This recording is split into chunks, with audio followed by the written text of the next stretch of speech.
లేదు నా ఇంజనీరింగ్ 2 సంవత్సరాలే. 2 సంవత్సరాల్లో కోవిడ్ లో ఎగిరిపోయింది. ఆ 2 సంవత్సరాలు ఇంజనీరింగ్ కాలేజ్కి వెళ్ళలేదు కాబట్టి నేను ఇక్కడ ఉన్నా. అంటే మిమ్మల్ని వెళ్ళొద్దని చెప్పట్లేదు, కానీ టైం మీకు నచ్చిన వాటిలో ఇన్వెస్ట్ చేయాలి.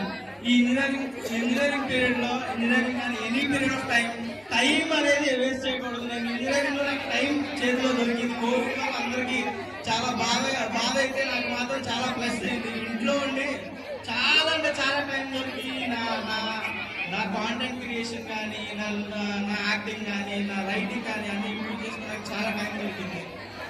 మీకు నచ్చిన స్కిల్లో టైం ఇన్వెస్ట్ చేయండి. ప్రతిరోజు 1 అవర్ ఇన్వెస్ట్ చేస్తే ఇది కాంపౌండ్ అవుతుంది. నేను 2 విషయాలు బిలీవ్ చేస్తా. ఒకటి క్రెడిబిలిటీ, ఒకటి కాంపౌండింగ్. క్రెడిబిలిటీ, మనం చేసిన ప్రతి పనిలో క్రెడిబిలిటీ ఉండాలి. ఇప్పుడు ఈ పని చేసాం, ఈ పని వల్ల మనకి నష్టం, ఈ పని వల్ల డబ్బులు వచ్చేసాయి కానీ మన క్రెడిబిలిటీ పోతుందంటే అలాంటి పని చేయకూడదు. అన్ని డబ్బులు వచ్చినా అలాంటి పనులు చేయకూడదు. ఎందుకంటే credibility helps any day. Bank వాడు ఇప్పుడు ఎవడైనా మనకి ₹1 అప్పేవాళ్ళంటే లాస్ట్ టైం తీసుకుని ₹100 తిరిగి ఇచ్చావు లేదా అని చూస్తాడు క్రెడిబిలిటీ. ఆడే ₹1 అప్పు తీసుకుని ఆ ₹1 అప్పు తీర్చంటే ₹2 అప్పిస్తాడు క్రెడిబిలిటీ. సో క్రెడిబిలిటీ అనేది చేసే ప్రతి పనిలో ఉంటుంది, చేసే ప్రతి మూవీలో ఉంటుంది, చేసే ప్రతి రీల్లో ఉంటుంది, మీరు కలిసే ప్రతి పర్సన్ లో ఉంటుంది, ప్రతి ఇంటరాక్షన్ లో ఉంటుంది. So credibility I believe so much. Credibility ఒక గుర్తుపెట్టుకొని కాంపౌండింగ్, మనం చేసే పని కాంపౌండ్ అవ్వాలి. ఈ రోజు ఒక విషయం నేర్చుకున్నామంటే అది డెఫినెట్లీ నెక్స్ట్ రోజుకి హెల్ప్ అవుతుంది. ఆ నెక్స్ట్ రోజు ప్రతిరోజు ఒక్కొక్క గంట ఏదైనా స్కిల్ మీద ఇన్వెస్ట్ చేస్తే అది కాంపౌండ్ అయ్యి over the period of time చాలా లార్జ్ డిఫరెన్స్ క్రియేట్ చేస్తుంది.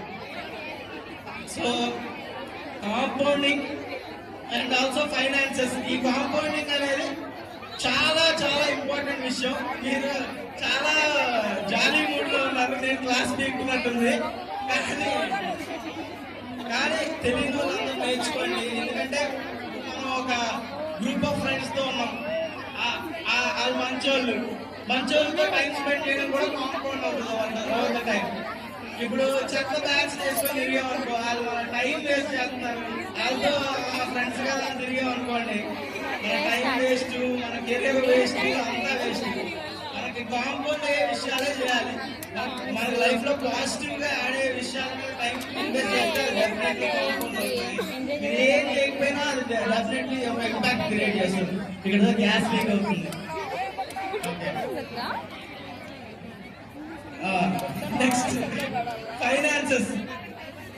నాకు రిగ్రెట్ ఏంటంటే నాకు ఇప్పుడు ₹10 సంపాదించినా ఎక్కడ ఇన్వెస్ట్ చేయాలో తెలియదు. అలాంటి తప్పులు చేయొద్దు. ఫైనాన్సెస్ గురించి తెలుసుకోండి.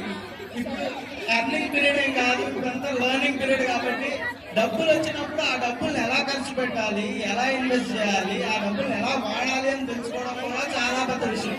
అది తెలియక కూడా చాలా మంది చాలా ఇబ్బందులు పడుతుంటారు. ఒక 1,00,000 సంపాదించినా కూడా డబ్బులు ఎలా ఇన్వెస్ట్ చేయాలో తెలియదు. 1,00,000 నెల కూడా ఉండవు. అదే డబ్బులు ఎలా ఇన్వెస్ట్ చేయాలో తెలిసినట్టు 1,00,000 10 లక్షలు ఎలా లేదో అది తెలుస్తుంది. So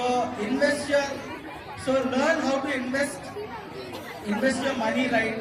so learning. ఇప్పుడు మనకి మన డబ్బులు లేవు కదా, మనం ఎందుకు ఇవన్నీ నేర్చుకోవాలనుకోవచ్చు, కానీ డబ్బులు వచ్చే రోజు కోసం ప్రిపేర్ అవ్వడమే ఇప్పుడు మనం చేయాల్సిన పని. సో అదే మీ క్లాస్ తీసుకున్నట్టుంది. సో ఇలాంటి ఇంజనీరింగ్ టైంలో చాలా మంది ఏదైనా చేద్దామంటే, యూట్యూబ్ వీడియో చేద్దామంటే పక్కన కూడా అంటాడు, ఇంద్రానికి వచ్చింది చదువుకోక అని. నీకు నచ్చింది ఒక టాలెంట్ ఉంటుంది, నువ్వు చేయగలవు అనిపిస్తుంది నీకు, కానీ స్టార్టింగ్ స్టేజ్ లో ఎప్పటిదైనా సస్తాగానే ఉంటుంది. షార్ట్ ఫిల్మ్ చేస్తే చిరాగ్గా ఉంటాయి మన షార్ట్ ఫిల్మ్, కానీ చేసుకుంటూ పోవాలి. ఒకటి చేసుకుంటే ఒక చిన్న, ఇప్పుడు షార్ట్ ఫిల్మ్స్ కానీ ఏదైనా, ఇప్పుడు డాన్స్ అనుకోండి, ఈ రోజు నేర్చుకుంటాం స్టెప్పులు, నలుగురు నవ్వుతారు. అదే నేర్చుకున్న స్టెప్ నెక్స్ట్ రోజు ఇంకొంచెం నేర్చుకుంటాం. అలా మనం ఫస్ట్ రోజు నవ్వారని చెప్పి అయిపోతే ఇంకెప్పటికీ నేర్చుకోలేము. సో ఆ స్టెప్ వేసేయండి. ఇప్పుడు నీకు ఏదైనా ఇంట్రెస్ట్ ఉందంటే అందులోకి వెళ్ళిపోండి అంతే. అది డెఫినెట్లీ టేక్ యూ సమ్వేర్. ఆ ఫస్ట్ స్టెప్ వేయడమే చాలా కష్టం. ఆ ఫస్ట్ స్టెప్ వేసి అలా వెళ్ళిపోతే ఇంకెప్పుడు ఆపలేడు. ఏదైనా అవ్వచ్చు. ఈ పీరియడ్ ఆఫ్ టైంలో మీరు ఆ, మీరు క్రికెట్ రావాలనుకోండి, విరాట్ కోహ్లీ లాగా అనుకోండి, అనుకుంటే అయిపోద్ది. కానీ రేపే అయిపోవాలనుకుంటే అవ్వదు. లాంగ్ టర్మ్ గోల్స్ సెట్ చేసుకోండి. షార్ట్ టర్మ్ గోల్స్ ఎప్పుడు పనిచేయవు. లాంగ్ టర్మ్ గోల్స్ సెట్ చేసుకోండి. గోల్ బట్టి టైం సెట్ చేసుకోండి. ఆ టైం వరకు లెర్నింగ్ చేస్తూ ఉండండి. సో ఇలాంటి పీరియడ్ ఆఫ్ టైంలో చాలా మంది నువ్వు చేయలేవు, నీ వల్ల కాదు, ఎందుకు వచ్చిందిరా, ఏ పనికి రావు, ఇలాంటివన్నీ అంటుంటారు. వాళ్ళందరికీ మీరు ఒకటే చెప్పండి, నన్నేమన్నా మొత్తం మీ అమ్మకేరా. Okay, so yeah that's it. ఇంకేమైనా క్వశ్చన్స్ ఉన్నాయా?